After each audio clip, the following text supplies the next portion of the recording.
Okay, so we just finished breakfast training. Yeah, after the breakfast training, we was just gonna go on like a walk. And I realized while we on this walk, check in and recall training for sure, because we still got some kibble, right? So we finna do the 35-minute to like a 15-minute to 35-minute. 15 minute if we jogging or just like really just 30 minutes if we taking our time. I don't think it ever been like 30 minutes to 45 minutes, but it most definitely has like some time measurements in it to where, you know what I'm saying? So right now, I'm finna just do just a bunch of check-ins. Like right now he peeing. What I'm finna do is like once he's peeing, True, come here. Or once he's peeing or you're sniffing something, I'm gonna try to like jog a little bit away from him. Once he come here, yes, good boy. You get what I'm saying? Just do things like that. And while we're walking in this area, I normally try to keep this area just bathroom. You hurry up and use the bathroom. If you sniff for a little bit, but you use the bathroom real quick and we keep walking. Once we get to the other area that we finna get to, that's when I start being more like responsive. I start being like, okay, True, yes. Okay, True, start giving more commands. With this is just more like stricter. Like, hey, this area has more just people, environment. You trying to smell the smells that the other dog just did. You trying to see what that dog or that person is doing when they walk past. So this is more stricter. This is more, I'm gonna be the disciplinary. Release, and I'm gonna keep you in check. But once we get to the other area, you finna have to have some responsibilities. So once we get to the other area, I'm gonna bring in you guys and I'm gonna put him around my waist. And True's on my waist right now. Every time he check in, hand is just in pocket. So once I see him look in or once I have to recall him, bam, bam, bam. It's just gonna be that. But let's just talk, right? One thing that I am learning right now is that True, come here. Yes. One thing that I am learning is training and consistency was something that I was trying to figure out, because when I heard working dog, I was like, oh, that means True has to wake up and clock in at a certain time and clock out at a certain time and all that other stuff. But it wasn't really about that when it came down to it. It came down to, what do you need your dog to do? How do you need them to do it? And at what circumstances would you let them do it, if that makes sense? There's one thing that I've been trying to train is, if you gonna go in front of me, you at least have to be a couple feet in front of me, or you have to go around me to go to the other side of me. If you just walk right in front of my feet, that is not what you're supposed to do. Again, that is working behavior, if that makes sense. That is me saying, hey, if we're walking, I need you to do X, Y, and Z. If you don't, yes, True, come here. Left side, yes. But that is what I was saying, like, I had to learn that like working dog means just a dog that does something every day.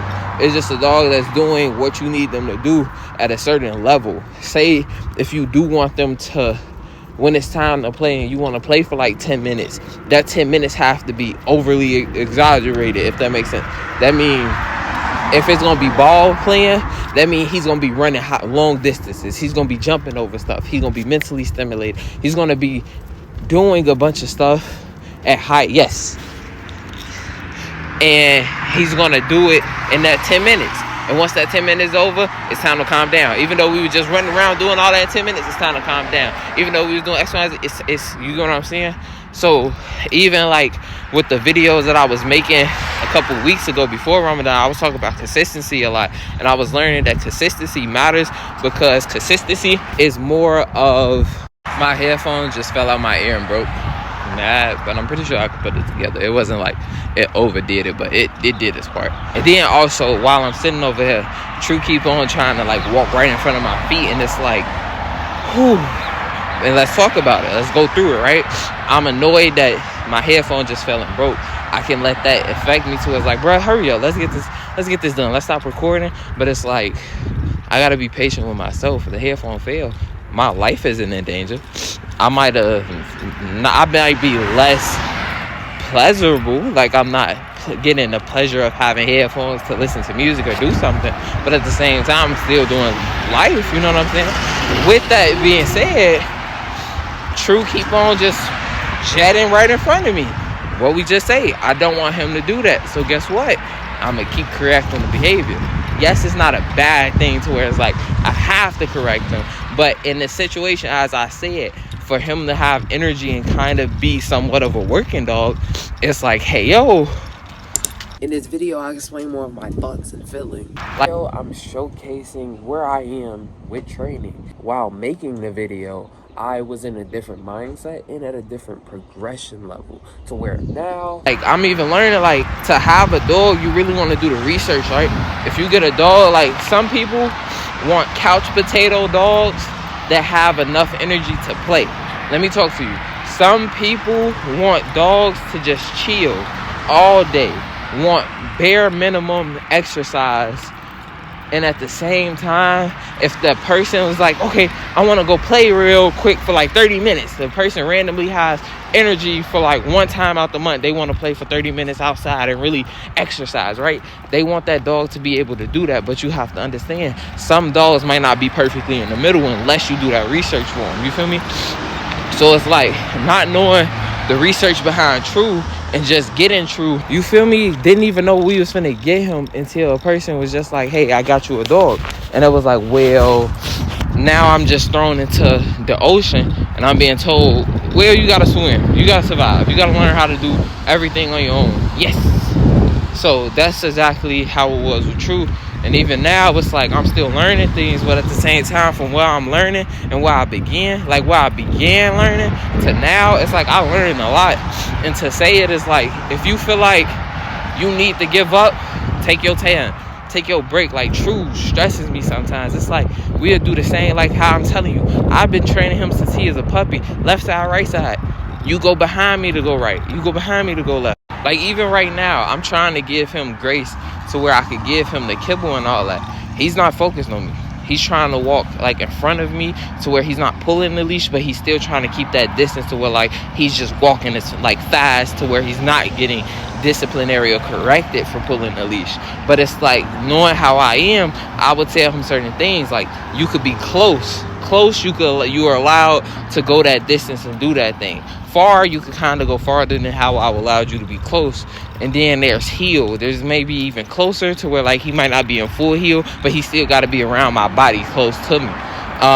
There's different things that I was learning, and it was like those things are just my acceptances of like what I need him to do. Like, with right now, my whole goal was, while we outside walking, every time he look at me, here you go, True. Every time that this and this happen, here you go. But at the same time, I can't even do that because he not even focused on me. This is because I never gave True a reason to focus on me. I always wanted him to just stare at me and never take his eyes off me without me training it, without me being patient for it. So I will say, be patient with yourself, evaluate certain situations, and go off what you found, not what you think. Well, but if what you think is what you found, then I don't know. Like, when we first started walking, he was looking at me. He was just focused on me. But now, he's not even checking in with me. He's not even doing X, Y, and Z. So if I want to work on him doing it more, then I might be, while I'm walking, just while we walking, I quickly just turn around. That way he understands he got to slow down other than trying to walk that forward, because he thinking walking forward is just what we doing, right? So this would technically be it. Me just turning around real quick, and when he finally catch up, I give him a treat. Or I say yes. You know what I'm saying? That can be working on it. The thing that really impacted me so much was when I first started going down trying to train him, independently train him. It was like I had a bunch of things in my head. Like, I bet family members talking about how True needs a certain level of training, and how he needs to go pay somebody to do it, how you got to do this, and this. In my brain, I'm like, if I go pay somebody $1,000, $500 to train a dog, bring it back to the house, and you guys untrain him because you guys letting him be too non-disciplined, it's like that impacts it. You're gonna have to do retraining, or it's different things, right? It's way different things to where you gonna learn, to where you just find the concept. Yes, where you find the concept of what you need to do. I say example, like I was just telling you, sometimes it gets to the point where you like, I don't even feel like doing this. I don't even want a dog no more. I'm just finna go pay somebody else to do it, or at most, I'm finna just get a dog away. I don't got time for it, right? During that during that time period of what you feeling, take the time with yourself to just be like, yes, you feel like that. Yes, it is difficult. But if you give up, what happened to that consistency? So then it comes down to, if you give up, you still got to put that work in. If you give up, you still got to be dedicated to the grind. If you give up, you still got to push on. So what I'm saying is, like, a couple days ago, I was completely tried or true. I was at a point to where it was like, I don't feel like doing this. Release. I don't feel like trying to train. I don't feel like trying to do anything. He's not listening to me. I'm having trouble at the crib. I'm having personal trouble. Like, I'm going through all of this, and I'm trying my hardest to be gentle. I'm trying my hardest to be loving, caring, and consistent in his training. But then at the same time, it's like, as much as I try, as many things as I try, he ain't listening. As much as I try, as many things as I do, like, he might listen today. Release. He might listen today, and then tomorrow it's like everything that we trained, he don't listen. I might train him for one thing his whole life, and for some reason tomorrow he act like his whole life didn't matter, even though we've been doing training for it the whole life. So it's like, in those moments, I was learning that I can't OD. If he's like, if I'm like, every time we reach to a door, true, you gotta sit, and we reach to a door and he doesn't sit, guess what? We're not going through that door. If I gotta go through that door, if I really needed him to go through that door, I might give him a grace period. I might give some time. I might give him the old 1, 2, 3. If he still ain't listening, guess what happened? You know what? I just don't feel like dealing with this. You playing with me right now, and if you can't start the day off of sitting and doing the first command that I know you know how to do, before we go do any other commands or get into distraction behavior, get into distraction environments, true, you can't do it, bet, go in the cage. I gotta go. I was gonna bring you with me, but you ain't trying to get this work in. Oh, true, you ain't trying to listen, and I don't really got that much mental capacity to keep going. I bet I could give you, with my mind, at least 3 tries before my brain get the tweaking. So I'm gonna give you 1 try, and then I'm evaluated. That first try, did you need teaching? Did you need understanding in that moment? Or I had to wait on you to do what you needed to do? Pulling the leash always been the same thing. If you pull a leash, you either gonna get corrected with a leash pop, or you gonna get corrected with a patient behavior, or it's gonna be something movement. But at the same time, it's still that dedication to the goal, if that makes sense, right? You gotta have a goal in mind to, okay, for today, like I was saying, today we're gonna do X, Y, and Z. But at the same time, sometimes things happen. You can't fully do everything that you planned for in the time that you planned it, release. But at the same time, you can still sit down and do as much as you can. So this is just mainly for, like, my people, you feel me? Release. This is for my people that it feeling like everything you doing is pointless, everything you doing is worthless. Like, you trying your hardest to execute, but at the same time, no matter what you do, it still feel like none of you doing is working. And it's like, you just breaking some things that you ain't never break before. You breaking some things that people around you ain't never break before. They ain't never see nobody go through the things you going through. Release. They ain't never seen nobody go through the things you was going through. You ain't never seen nobody do it. So when you feel like you ain't doing nothing right, it's because you doing everything wrong to your normal lifestyle. You was living around a bunch of people that made what you trying to do something that isn't right, or what you trying to do something that is over exaggerated, or something that is doing too much. But then you sitting over here putting that work in to make sure that you reach that next level, and that next level is going through that phase of doing too much. Everybody that is normal, they're gonna be like, you doing too much, because that's what normal lifestyle call the people that's doing too much.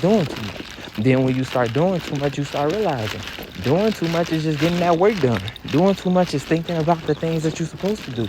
Doing too much is putting that work in for the conversations that's real hard to have, but you made that conversation easy because you had the conversation so many times. You know what I'm saying? Because at the end of the day, It's like even with a financial advisor, right? I'm trying to really learn about that, and I'm learning everybody got money questions. Everybody got money concerns. Everybody got money goals. Everybody got retirement goals. Everybody want to retire one day. But it's like, if everybody want it and we don't talk about it normally, or we don't even plan for it normally, and you out of 1,000 people are the only people that's actually pushing through it, like I said, you doing too much to the normal people. We don't do that on a day-to-day basis, but for some reason you trying to make it a daily, weekly, monthly, yearly try to check in. You're reaching a point to where normality is not normal anymore. As they say, common sense is common to those people that see it as common sense. It's not as common as you think it is. You just gotta go to the next person and see, hey yo, is this common sense to you? Release. Does this make sense to you? And you will find out a lot of people don't think the same. A lot of people don't move the same. So you gotta stay focused upon the goal. You gotta stay motivated. Like even yesterday, I was just realizing, if I really want to stay focused and move forward with what I'm doing, and I'm around a bunch of people that isn't on that same level, the best way to do it is not to try to keep mingling with them